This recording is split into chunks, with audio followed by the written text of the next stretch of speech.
तो एमएलसी चुनाव हो गए थे 9 अप्रैल को और आज मतगणना चल रही है। कुछ ही देर में रिजल्ट भी आ जाएगा। आपको बता दें, वाराणसी, चंदौली, भदोही सीट पर मुकाबला त्रिकोणीय है। यहां से बीजेपी के सुदामा पटेल, एसपी के उमेश यादव और बाहुबली ब्रजेश सिंह की पत्नी अन्नपूर्णा सिंह मैदान में है। यहां से पूर्व प्रधानमंत्री चंद्रशेखर के पोते रविशंकर सिंह की साख दांव पर लगी हुई है। वो 3 बार से एमएलसी रहे हैं। इस बार भी वो उम्मीदवार हैं। उनके सामने समाजवादी पार्टी से युवा मोर्चा प्रदेश अध्यक्ष अरविंद गिरी हैं। बाराबंकी सीट की अगर हम बात करते हैं तो समाजवादी पार्टी से राजेश सिंह की साख दांव पर लगी हुई है। राजेश सिंह एमएलसी रह चुके हैं, वहीं बीजेपी से उनके सामने अंगद सिंह हैं। इसी सीट पर नतीजे चौंकाने वाले साबित हो सकते हैं। बस कुछ वक्त का इंतजार और, क्योंकि समाजवादी प्रत्याशी दिलीप यादव यहां से पिछली बार एमएलसी रहे हैं। तो अगर बीजेपी को बहुमत मिलता है तो उत्तर प्रदेश की राजनीति में ऐसा 40 साल बाद होगा। इससे पहले 1982 में कांग्रेस के पास दोनों सदनों में बहुमत था। बीजेपी के पास अभी 35 सदस्य हैं। 9 सदस्यों का निर्विरोध निर्वाचन होना तय है। ये पूरा ग्राफिक्स के माध्यम से हम आपको समझा रहे हैं। 40 साल बाद अगर बहुमत मिलता है तो ये बीजेपी के लिए बहुत बड़ी बात होगी। अभी 35 सदस्य हैं और 9 निर्विरोध चुने जा चुके हैं। तो वहीं अब आज कितने सदस्य चुने जाएंगे ये अभी कुछ वक्त में पता चल जाएगा। तो 40 साल बाद अगर बीजेपी को बहुमत मिलता है तो बीजेपी इतिहास रच देगी विधान परिषद चुनाव में भी। अब देखिए कि मौजूदा वक्त में विधान परिषद में दलीय स्थिति क्या है, आपको समझाएंगे। देखिए, ग्राफिक्स के माध्यम से आप समझ सकते हैं। बीजेपी के पास 35 सीटें यहां पर हैं, तो वहीं समाजवादी पार्टी के पास 17 सीटें हैं। बीएसपी के पास 4 सीटें हैं विधान परिषद में। कांग्रेस मात्र 1 पर सिमट कर रह गई है। तो वहीं निर्दलियों के पास 11 सीटें यहां पर हैं। तो आज विधान परिषद का चुनाव हो चुका है और आज वोटिंग होनी है, काउंटिंग होनी है और आज साफ हो जाएगा कि कौन सी पार्टी को कितनी सीटें मिलती हैं। फिलहाल के लिए बीजेपी के पास 35 सीटें यहां पर मौजूद हैं। समाजवादी पार्टी के पास 17 सीटें हैं। बीएसपी के पास 4 सीटें हैं। कांग्रेस 1 सीट पर सिमट चुकी है, तो अदर्स के पास 11 सीटें हैं। अब तक 37 सीटें खाली थी, जिनमें से 9 पर बीजेपी के प्रत्याशी चुने जा चुके हैं निर्विरोध। बहुमत के लिए 51 सीटें चाहिए। कुल सीटें विधान परिषद में 100 हैं। 9 अप्रैल को वोटिंग हुई थी और आज रिजल्ट आना है। 40 साल बाद हो सकता है कि बीजेपी इतिहास रचे। ये रिजल्ट आने के बाद ही साफ हो पाएगा। आपको बता दें, अब तक बीजेपी को बहुमत नहीं मिला है विधान परिषद में। पूरा ग्राफिक्स के माध्यम से हमने आपको समझाया कि किसके पास कितनी सीटें हैं। बीजेपी के पास 35 सीटें हैं। समाजवादी पार्टी के पास 17 सीटें हैं। तो वहीं निर्दलीय के पास 11 सीटें हैं। लगातार हमारे सहयोगी बने हुए हैं हमारे साथ और कुछ देर में आपको तस्वीरें भी दिखाएंगे। फिलहाल ये तस्वीरें आप देखिए, यहाँ पर काउंटिंग शुरू हो चुकी है। कुछ ही देर में रिजल्ट आ जाएगा। एमएलसी चुनाव हो चुके हैं और आज रिजल्ट आना बाकी है। कुछ ही देर में रिजल्ट हमारे सामने होगा। लगातार ग्राफिक्स के माध्यम से हम आपको पूरे सीटों का पूरा मंथन बता रहे हैं कि कौन सा प्रत्याशी किसके मुकाबले खड़ा है। बीजेपी और समाजवादी पार्टी में सीधी टक्कर यहां पर नजर आ रही है। बीजेपी के पास फिलहाल के लिए 35 सीटें हैं। समाजवादी पार्टी के पास 17 सीटें हैं। निर्दलीय के पास 11 सीटें हैं। तो कुछ ही देर में स्थिति साफ हो जाएगी। आपको बता दें कि 9 सीटों पर पहले ही प्रत्याशियों का चुनाव हो चुका है। वहां पर बीजेपी के प्रत्याशी निर्विरोध चुने जा चुके हैं। अब 27 सीटों पर जो वोटिंग हुई थी उसके लिए काउंटिंग जारी है, जहां पर तमाम सुरक्षा व्यवस्था के इंतजाम किए गए हैं। प्रत्याशी भी लगातार बूथ पर पहुंच रहे हैं जहां पर काउंटिंग शुरू हुई है। लगातार सीटों का हम आपको बता रहे हैं।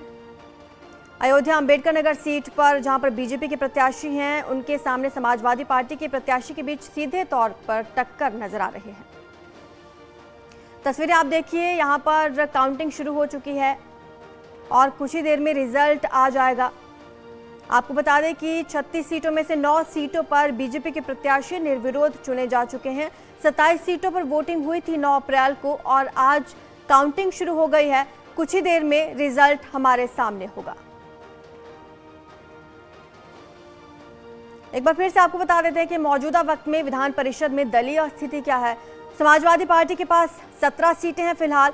भारतीय जनता पार्टी के पास 35 सीटें हैं। बीएसपी के पास 4 सीटें, कांग्रेस के पास मात्र 1 सीट और अदर्स के पास 11 सीटें हैं। कुल 37 सीटें खाली हैं, जिनमें से 9 सीटों पर बीजेपी के प्रत्याशी निर्विरोध चुने जा चुके हैं। बहुमत के लिए 51 सीटें चाहिए। आपको बता दें, विधान परिषद की कुल सीटें 100 हैं। आप देख सकते हैं अयोध्या अंबेडकर नगर से हम आपको बता रहे हैं, साथ ही साथ इटावा फर्रुखाबाद से बीजेपी और समाजवादी पार्टी के बीच में सीधे तौर पर टक्कर यहां पर नजर आ रही है। देखने वाली बात होगी कि कौन सी पार्टी को ज्यादा सीटें मिलती हैं, क्योंकि अगर बीजेपी को ज्यादा सीटें मिलती है तो ऐसा पहली बार होगा 40 साल बाद जब बहुमत मिलेगा बीजेपी को विधान परिषद में।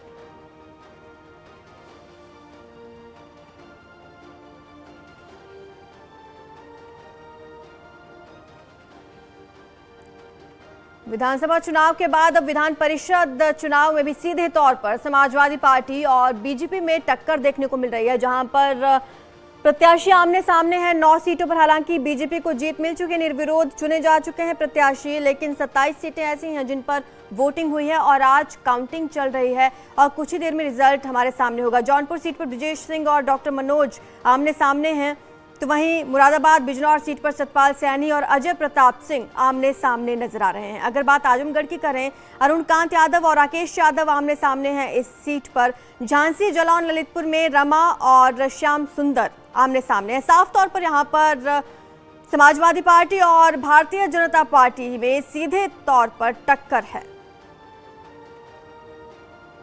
आगरा फिरोजाबाद सीट की बात करें, विजय शिवहरे और दिलीप यादव आमने सामने हैं, तो वहीं अयोध्या अंबेडकर नगर की बात करें तो हरिओम पांडे और हीरा लाल आमने सामने हैं।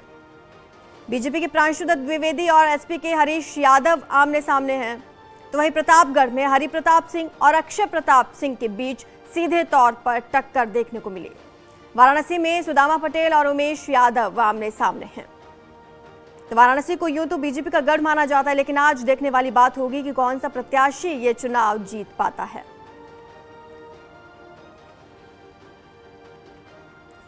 फिलहाल आपको बता दें कि 100 विधान परिषद की सीटें हैं और ऐसे में समाजवादी पार्टी के पास फिलहाल के लिए 17 सीटें हैं, भारतीय जनता पार्टी के पास 35 सीटें मौजूद हैं और बीएसपी के पास मात्र 4, कांग्रेस के पास 1 और अदर्स के पास 11 सीटें हैं। कुल 37 सीटें खाली थी विधान परिषद की, जिनमें से 9 सीटों पर निर्विरोध प्रत्याशियों का चयन हो चुका है। बीजेपी के प्रत्याशी चुने जा चुके हैं 9 और जो बाकी बची थी सीटें उन पर वोटिंग हुई और आज उसका रिजल्ट आना बाकी है। कुछ ही वक्त का इंतजार और रिजल्ट हमारे सामने होगा। फिलहाल प्रत्याशी और उनके समर्थक वहां पर पहुंचना शुरू हो चुके हैं, मतगणना शुरू हो चुकी है। यहां पर तमाम सुरक्षा व्यवस्था के पुख्ता इंतजाम किए गए हैं। सीसीटीवी कैमरा की निगरानी में यहां पर मतगणना हो रही है। तस्वीरें आपके सामने हैं। अब रुझान भी आना शुरू हो चुके हैं। बता दें कि पवन सिंह चौहान सीतापुर से बीजेपी के प्रत्याशी हैं, वो आगे चल रहे हैं। पवन सिंह चौहान सीतापुर से बीजेपी के प्रत्याशी आगे चल रहे हैं। वहीं वाराणसी में सुदामा पटेल और उमेश यादव के बीच सीधी टक्कर देखने को मिलेगी, वहां से भी रुझान जल्दी आना शुरू हो जाएंगे। सुल्तानपुर अमेठी में शैलेंद्र सिंह और समाजवादी पार्टी के प्रत्याशी हैं, तो वहीं गोरखपुर महाराजगंज से भी समाजवादी पार्टी और बीजेपी के बीच सीधी टक्कर देखने को मिल रही है। लखनऊ से मोहम्मद शबाब हमारे साथ जुड़ चुके हैं। मोहम्मद, इस वक्त कैसा माहौल वहां पर बन गया है, क्योंकि काउंटिंग तो शुरू हो चुकी है, कि प्रत्याशी भी वहां पर पहुंच रहे हैं?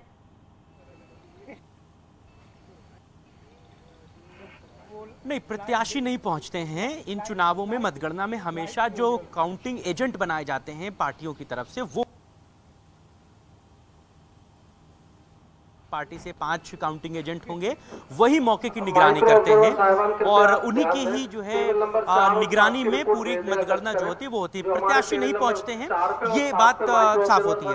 अभी क्या हो रहा है, अभी बक्से जो है बैलेट पेपर के उनको खोल दिया गया है और चूंकि एक मुश्त में जब पर्चियां निकलती हैं उनकी 50-50 की गड्डी बनाई जाती है। 50-50 की गड्डी बनाए जाने के बाद उसको गड्डियों को आरओ की टेबल पर लेकर आया जाता है, रिटर्निंग ऑफिसर की टेबल पर लेकर आया जाता है, जहां से रिटर्निंग ऑफिसर उन पर्चियों को अपनी निगरानी में अलग अलग छंटवाता है।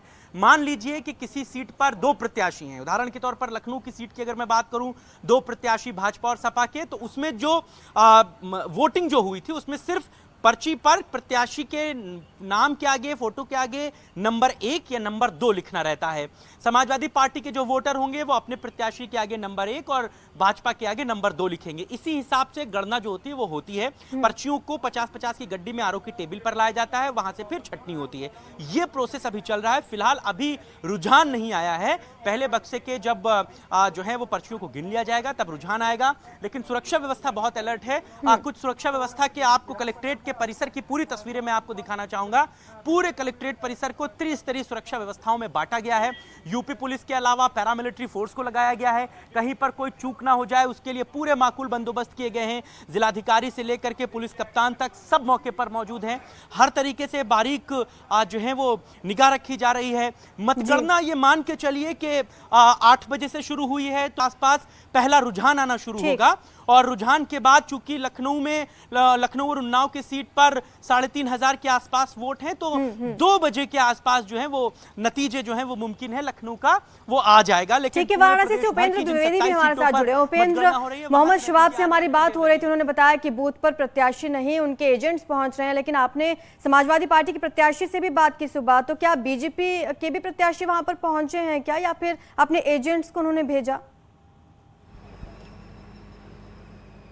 देखिए, बीजेपी की ओर से अभी एजेंट अंदर गए हैं और अन्नपूर्णा सिंह की ओर से भी एजेंट गए हैं, लेकिन समाजवादी पार्टी के प्रत्याशी खुद गए थे जिनसे हमने बात कराई थी। और इस वक्त जो बड़ी खबर हम अपने दर्शकों को दें, वाराणसी एमएलसी चुनाव से लेकर 10 बजे पहला सॉलिड रुझान आएगा। वाराणसी के डीएम ने ये बात, कौशल राज शर्मा ने ये बात कही है। 10 बजे पहला सॉलिड रुझान आएगा जिसके आधार पर ये तय हो जाएगा कि कौन जीत की तरफ बहुत आगे बढ़ चुका है। 8 टेबल लगाई गई हैं और एक टेबल पर 300 वोट गिने जा रहे हैं, यानी कि पहले राउंड में करीब 2400 वोट गिने जाएंगे और दूसरे राउंड में 2400 से कुछ ज्यादा। तीसरी जो अहम बात वाराणसी के डीएम ने बताई वो ये कि अभी फिलहाल जितने भी अभी जो है वो उनकी डाक मतपत्रों की गिनती हो रही है और अभी जितने भी मतपत्र हैं उनको आपस में मिक्स कराया जा रहा है। ये देखिए, बहुत इस प्रक्रिया के बारे में दर्शक भी जानेंगे और उनको भी लगेगा कि बहुत दिलचस्प है कि पहले जितने भी ये मतपत्र आते हैं उनको एक मिक्स कराया जाता है। उसके कराने के पीछे मकसद ये होता है कि ताकि प्रत्याशी को ये ना मालूम चल पाए या सीक्रेसी प्लान ये रहे कि किस बूथ से कितना मत किसको मिला है, क्योंकि आमतौर पर आप देखते हैं कि जब भी कभी एमएलसी चुनाव होते थे पहले, तो उसके बाद जब मतगणना हो जाती थी तो उसके बाद एक रंजिश का माहौल हो जाता था कि इस बूथ से हमको कम वोट मिले या फलाना नेता के बूथ से कम वोट मिले। उसके बाद घटनाएं होती थी, रंजिश में मारपीट होती थी, कई बार आगजनी और हत्या तक हो जाती थी। तो इसीलिए यहां पर इस व्यवस्था को किया गया है ताकि जितने भी वोट हैं उनको मिक्स कर दिया जाए, यानी कि ये ना पता चल पाए कि बूथ संख्या 21 से फला को कितना मिला तो बूथ संख्या 22 से फला को कितना मिला। तो अभी फिलहाल वो प्रक्रिया हो रही है। वो उस प्रक्रिया में अब महज 10 मिनट बाकी रह गए सारे वोट को बनाने के और 8 टेबलों पर 300 वोट उसके बाद रख दिए जाएंगे। 8 टेबलों पर, यानी कि पहले राउंड में 2400 वोट गिने जाएंगे। तो इस लिहाज से जब 2400 वोट गिने जाएंगे तो करीब 10 बजे तक वो साफ हो जाएगा कि कौन बहुत आगे निकल गया है।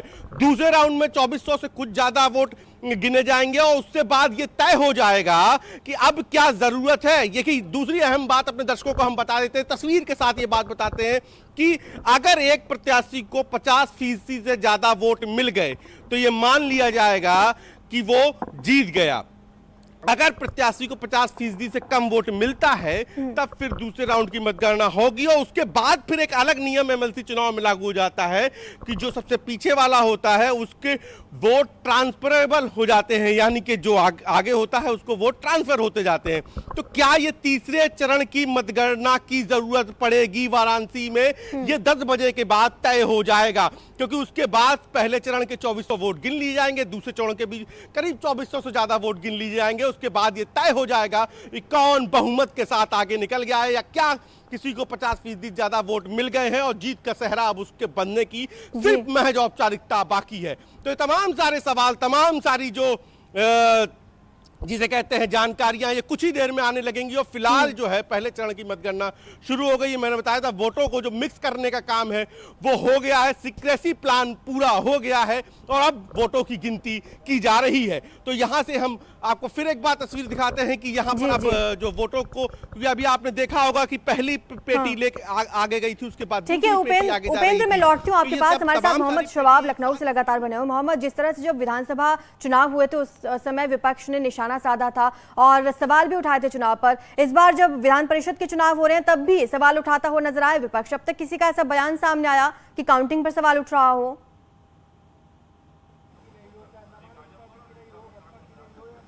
देखिए, काउंटिंग से ज़्यादा इम्पॉर्टेंट वोटिंग होती है, क्योंकि जब वोटिंग होती है तभी सारे आरोप प्रत्यारोप लग जाते हैं। चूंकि ये चुनाव तो ईवीएम से होता, विपक्षी ईवीएम को दोष भी नहीं दे सकते, लेकिन जब वोटिंग हो रही थी तब समाजवादी पार्टी के जो प्रत्याशी थे वो लगातार इस बात का आरोप लगा रहे थे कि धनबल के बल पर जो है वो चुनाव लड़ा जा रहा है, सरकारी मशीनरी जो है वो भाजपा के इशारे पर, सरकार के इशारे पर काम करे। तो इस तरीके के आरोप जो हैं वो हमेशा लगते रहे हैं और विपक्षी पार्टियां इसी बात पर जो है वो सियासत करती रही हैं। लेकिन इस बार के विधानसभा चुनावों में के नतीजों के बाद बहुत सारी चीजें जो हैं वो बदलती और पलटती नजर आई हैं। ये जो विधान परिषद के जो चुनाव हो रहे हैं, आपको बताऊं कि इन चुनावों हमेशा चुनाव माना जाता है। कहा यह जाता है कि जो भी पार्टी सत्ता में होती है उसी के ही कैंडिडेट जो है वो ज्यादातर जीतते हैं, क्योंकि इसमें जो वोट करते हैं वो जिला पंचायत अध्यक्ष हैं, विधायक हैं, सभासद हैं, प्रधान हैं, इस तरीके के जो लोग होते हैं वो करते हैं। तो ये चुनाव हमेशा सत्ता पक्ष के ही फेवर में जाता है। जब समाजवादी पार्टी की सरकारें रहीं, जब चुनाव हुए तब अधिकतर समाजवादी पार्टी के कैंडिडेट जीते। इसी तरीके से जब भाजपा की सरकार में चुनाव हो रहा है तो उम्मीद ये जताई जा रही है कि अधिकतर भाजपा के ही प्रत्याशी जीतेंगे। 2-3 सीटें ऐसी हैं जो बहुत क्रिटिकल हैं। जिन 27 सीटों पर आज काउंटिंग हो रही है उनमें एक बनारस की सीट है, उपेंद्र जिनके बारे में डिस्क्राइब कर रहे हैं। दूसरी सीट प्रतापगढ़ की है। प्रतापगढ़ में भी राजा भैया का सिक्का चलता है और ये बात उत्तर प्रदेश की सियासत में सर्वविदित है कि न खाता न बही, जो राजा भैया कहें वही सही। वहां की इसी पॉलिसी के एक तरीके से पैटर्न पर चुनाव होते हैं, फिर चाहे विधानसभा का चुनाव हो, फिर चाहे विधान परिषद का चुनाव हो, फिर चाहे जिला पंचायत अध्यक्ष का चुनाव हो, सदस्यों का चुनाव हो, प्रधानों का चुनाव हो, उस पर राजा भैया का प्रभाव जो है वो हमेशा दिखता है। वो कुंडा में रहकर प्रतापगढ़ की पूरी सियासत को जो है वो टेक ओवर करते हैं एक तरीके से। तो वहां से जो है वो चीजें थोड़ी सी बदलती दिखेंगी और बनारस की सीट पर ब्रजेश सिंह का प्रभाव दिखेगा, जैसा कि उपेंद्र भी बता रहे थे। वहां पर बाकी की सीटों पर कहा यह जा रहा है कि मोटा मोटी तौर पर भाजपा के कैंडिडेट जीतते हुए नजर आएंगे। समाजवादी पार्टी फिलहाल अभी तक की जो सूचना है वो कहीं पर भी बहुत ज्यादा लड़ती नजर नहीं आ रही है। लखनऊ और उन्नाव की जो सीट है, यहाँ पर सिटिंग एमएलए जो थे, एमएलसी जो थे, वो थे सुनील सिंह साजन, और सुनील सिंह साजन 2 बार से इसी सीट से विधायक थे। तो उम्मीदें बहुत जताई जा रही थी कि सुनील सिंह साजन जो है वो मजबूती के साथ चुनाव लड़ेंगे, लेकिन अब ये देखने वाली बात होगी कि सुनील सिंह साजन ने कितना मजबूत ये चुनाव लड़ा है, क्योंकि पिछले जो 2 विधानसभा के चुनाव और लोकसभा के जो चुनाव गुजरे हैं उनमें सुनील सिंह साजन अपने इलाके उन्नाव से बहुत ज्यादा कुछ प्रभाव समाजवादी पार्टी के लिए नहीं छोड़ पाए। कहा यह भी गया कि अपने बूथ तक की जिम्मेदारी वो पूरी तरीके से नहीं निभा पाए समाजवादी पार्टी के लिए। उन्नाव में इस बार के विधानसभा चुनाव में पूरा क्लीन स्वीप किया भाजपा ने। तो ये एक बड़ा प्रश्न चिन्ह लग जाता है उन बड़े नेताओं पर जो लंबे समय से सियासत कर रहे हैं और वो एकदम से हाशिए पर चले जाएं, उनका ग्राउंड पर कोई वजूद न रह जाए। ये कहीं ना कहीं जो है वो बड़ी चुनौती हो जाती है। तो सुनील सिंह साजन जो विधानसभा और लोकसभा के चुनाव में कोई कमाल नहीं कर पाए, वो अपने चुनाव के लिए कितना काम कर पाएंगे, देखने वाली बात होगी। इसी तरीके से एटा वाली जो सीट है, जहां पर समाजवादी पार्टी के बड़े कद्दावर नेता थे उदयवीर सिंह, अखिलेश यादव के बड़े करीबी माने जाते थे, टिकट बंटवारे में उनका बड़ा हाथ होता था, विधानसभा के चुनाव में हमने देखा। लेकिन जब उनको पर्चा भरने की नौबत आई तो उनका पर्चा ही नहीं भरने दिया गया, मारपीट हुई उनके साथ, उनका कुर्ता फाड़ दिया गया, सोशल मीडिया पे बड़ी खबरें वायरल हुई। उन्होंने भी इस बात को कहा कि मेरे साथ बड़ा अन्याय हुआ, मुझे पर्चा नहीं भरने दिया गया, ये हो गया वो हो गया। आखिरकार क्या नतीजा हुआ कि उदयवीर सिंह का पर्चा खारिज हो गया। ये तमाम चीजें जो है वो ग्राउंड पर बड़ा इंपॉर्टेंट रोल प्ले करेंगी। इन चुनावों के बाद जो राजनीतिक पार्टियां हैं उनको अपने भीतर आत्मावलोकन करने की बहुत सख्त जरूरत पड़ेगी, क्योंकि समाजवादी पार्टी और भारतीय जनता पार्टी मुख्य रूप से इन चुनावों को लड़ रही है। तो भाजपा का प्रभाव ज्यादा है, उसे तो अति आत्मविश्वास की गुंजाइश ना हो जाए, इस बात का ख्याल रखना है। और समाजवादी पार्टी के भीतर जो कॉन्फिडेंस की कमी हो रही है उसको अपने भीतर अवलोकन करने की बहुत सख्त जरूरत पड़ेगी। इसी तरीके से समाजवादी पार्टी के अलावा जो बहुजन समाज पार्टी है और जो कांग्रेस है, उनके लिए भी जो है वो बड़ी चुनौतियां होने वाली हैं, क्योंकि देखिए इस बार के विधानसभा चुनावों के बाद अब कांग्रेस के पास और बसपा के पास विधान परिषद में संख्या नहीं रह जाएगी, क्योंकि जो हैं अभी बचे कुछ वो जुलाई अगस्त तक उनकी एमएलसी की जो समय सीमा है वो खत्म हो जाएगी। दोबारा वो लोग चुने नहीं जा पाएंगे क्योंकि आपके पास विधायक नहीं है। ये तमाम चीजें जो है बड़ी दुश्वारियां हैं। तो एक तरीके से ये समझिए कि समाजवादी पार्टी के अलावा अब मुख्य विपक्षी दल जो है वो बहुत बड़ा कोई रह नहीं जाएगा, कोई दूसरी विपक्षी पार्टी विधान परिषद में नजर नहीं आएगी। ये सारी चीजें जो हैं वो बहुत बड़ा रोल प्ले करेंगी। और खास तौर से अगर हम समाजवादी पार्टी के एंगल पे बात करें तो अखिलेश यादव को तमाम चीजों पर बहुत ज्यादा फोकस करना पड़ेगा इन चुनावों के बाद से, क्योंकि रह रहकर जो उनके बड़े नेता हैं उनका पार्टी के खिलाफ विरोध का स्वर बिगुल फूंकना ये उनके लिए बड़ी मुसीबतों का सबब है। क्योंकि जिस तरह से विधानसभा चुनावों के हार के बाद वो एक तरफ आत्ममंथन कर रहे हैं तो वहीं दूसरी तरफ कभी शिवपाल यादव तो कभी आजम खान के खेमे से विरोध के सुर उठ जाते हैं, जिनको लेकर के मीडिया में खबरें चलती हैं और समाजवादी पार्टी को लेकर के उनके कार्यकर्ताओं में एक मैसेज जो है वो अच्छा नहीं जाता है। लिहाजा इन तमाम बिंदुओं पर पार्टियों को बहुत करीबी से काम करना है। फिलहाल अभी रुझान आने में देरी है, 9 सवा 9 के आसपास में पहला रुझान आएगा और उसके बाद से नतीजे जो है वो आना। ठीक है, उपेंद्र के पास चलते हैं, वाराणसी से हमारे साथ जुड़े हुए उपेंद्र, जिन 9 सीटों पर बीजेपी के प्रत्याशी निर्विरोध चुने गए हैं, चाहे वजह जो भी रही हो, चाहे समाजवादी पार्टी के प्रत्याशी ने अपना पर्चा वापस ले लिया हो, लेकिन वो वजह जानना चाहेंगे कि क्यों आखिर समाजवादी पार्टी के प्रत्याशियों को अपना पर्चा वापस लेना पड़ा। देखिए, इसको दो तरीके से समझा जा सकता है। जब आप समाजवादी पार्टी का चश्मा लगा के समझेंगे तो उनका कहना है कि इतना दबाव था, कहीं पर्चा नहीं भरने दिया गया, कहीं नियमों का इतना बड़ा जंजाल बना दिया गया कि हमारे प्रत्याशी पर्चा नहीं भर पाए। और जब इसको आप भाजपा की नज़र से समझेंगे तो उनका कहना आता है कि चूंकि हमारे प्रत्याशी की बढ़ती लोकप्रियता और हमारी पार्टी का बढ़ते जनाधार को देखकर खुद समाजवादी पार्टी ने ही पीछे कदम खींच लिए। तो फिलहाल इस पर बहस तो सियासी हलकों में जारी है, लेकिन ये तो साफ है कि जो कई सीटें भाजपा ने निर्विरोध ही अपने खाते में दर्ज कर ली है। और पड़ोसी सीट, बनारस की पड़ोसी सीट मिर्जापुर, वहां से भी विनीत सिंह ने जो है निर्विरोध जिसे कह सकते हैं जीत की ओर वो बढ़ गए, क्योंकि वहां पर कोई प्रत्याशी नहीं आया। विनीत सिंह, ब्रजेश सिंह, ये सभी बड़े जो है पूर्वांचल में जब कभी बाहुबल का नाम आता था तो विनीत सिंह, ब्रजेश सिंह इनका नाम आता था। तो विनीत सिंह का पर्चा विनीत सिंह जो है मिर्जापुर से जीत गया और ब्रजेश सिंह की जो साख है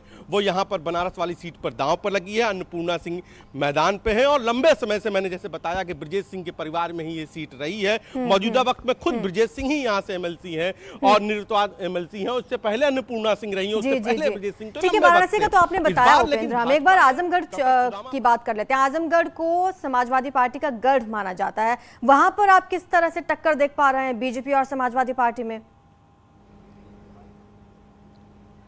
देखिए, इस बार वहां आजमगढ़ की बात करें तो इस बार जो भाजपा है उसने जो दांव चला है जो है वहां के बड़े नेता जिनके पिता खुद समाजवादी पार्टी में थे, उनके बेटे को टिकट दे के, तो ऐसे में ये बात है कि इस बार रोमांच वहां पर बढ़ गया है। और देखिए, लगातार हम तस्वीरें भी दिखा रहे हैं कि इस बार आजमगढ़ में भी भले ही वो समाजवादी पार्टी का गढ़ हो, लेकिन इस बार भाजपा ने जो कार्ड खेला है उसके बाद वहां के सारे समीकरण एक तरीके से कह सकते हैं कि दोबारा जो ताश के पत्ते होते हैं उसमें अगर जब ताश आपके मन मुताबिक लगे हो तो हर चाल आपके हिसाब से चली जाती है, हर दांव आपके हिसाब से चला जाता है। लेकिन अगर उन ताश के पत्तों को कोई फेंट दे, यानी कि उन तत्वों को मिक्स कर दे, तो कभी कभी गेम गड़बड़ा जाता है। आपको नहीं मालूम होता है कि दांव आपके खाते में है, दांव सामने वाले के खाते में। तो आजमगढ़ की सीट को भी ऐसा ही समझ लीजिए, भले ही वो समाजवादी पार्टी की सीट रही हो, बड़ा समाजवादी पार्टी का गढ़ रही हो, लेकिन इस बार भाजपा ने जो कार्ड खेला है एन मौके पर, उससे वहां के सारे समीकरण अब बदल गए हैं और वहां पर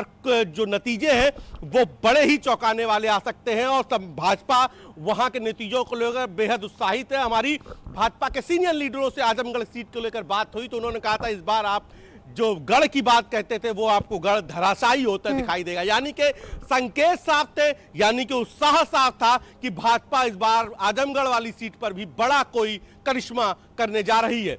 फिलहाल वाराणसी की सीट की हम आपको बात करते हैं, जो वाराणसी, आजमगढ़, मिर्जापुर, यहाँ ठीक है। आप सभी हमारे साथ, बहुत बहुत शुक्रिया आपका हमारे साथ जुड़ने के लिए, इस तमाम जानकारी के लिए। फिलहाल वक्त हो चला एक छोटे से ब्रेक का, जल्द हाजिर होंगे।